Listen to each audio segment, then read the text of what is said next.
Hello, once again, thanks for spending a few minutes of your day with me.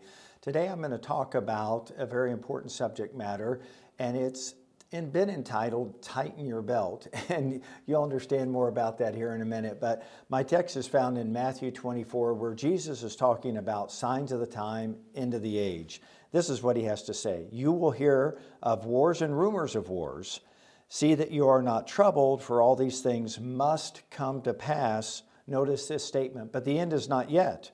Nation will rise against nation, kingdom against kingdom, and there will be famines, pestilence, and there will be earthquakes in all places. And all these are, listen to this statement, the beginning of sorrows. So in this account where Jesus is talking about signs of the time and the end of the age, he's sharing what is going to be taking place, and he's saying, but the end hasn't happened yet.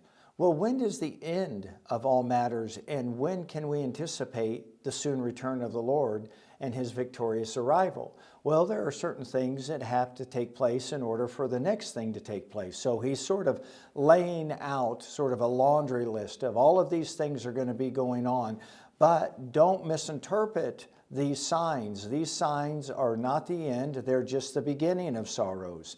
And then he goes on and he tells us that we'll be delivered up to tribulation. Many are going to be killed and persecuted. Some are going to be hated by all the nations for his name's sake. And many will be offended and hate one another. There's going to be false prophets and false teachers. And then there's going to be lawlessness, chaos, and just mass confusion. And then he says this, but this gospel of the kingdom, in other words, tighten up your belt, baby, because all this stuff is going to happen. But what? He's saying this gospel of the kingdom, that's the answer. That's the solution. That's what's going to bring back the king.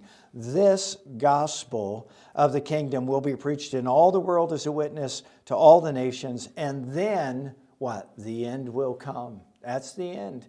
So we have an endless assignment. We have the whole world to go into and everyone to share the good news of Jesus Christ with. And that's something that we should be busy about doing. I like what James had to say in his writings in James 5:7. He said, be patient, brethren, until the coming of the Lord. Once again, I get the image where James is saying, tighten up your seatbelt. It could get a little rough here. It could take a while. And so just strap in and get ready to do the work. You know, I think we understand that to a degree. There's been many generations that have preceded us, and they long for the coming of the Lord. You and I long for the coming of the Lord. But we have some work to do until that day comes. So what should we be doing? I want to give you some thoughts that you can mull around and consider. I think we need to occupy until he comes. It's a military term. I mean, settle down, make this our home, and do something profitable with your life. Occupy. Go into all the world and preach the gospel. That's the endless assignment I just referred to. Work while it's still day. That's talking about being vigilant and being active in the world that God so loves. Gather together as often as you can with other believers. It's so healthy for us. It keeps us steady and keeps our seatbelt on and in place. Some people want to take their seatbelt off, open the door and jump out. You can't do that. We're in this for the long haul. We're in this for Jesus, all right? Keep ourselves unspotted from the world. Yeah, keep ourselves, don't let the world defile us. Don't get polluted by the ways of this world. Contend for the faith, walk in the Spirit. And then I love this last one. We should be able to give an answer for the hope that lies within us, the hope that you and I have. In the midst of all of these activities that are very concerning, we have hope. We have a future because we have Jesus. That's what people need to hear. They need to hear the good news. That's why we're here. God saved us for a purpose.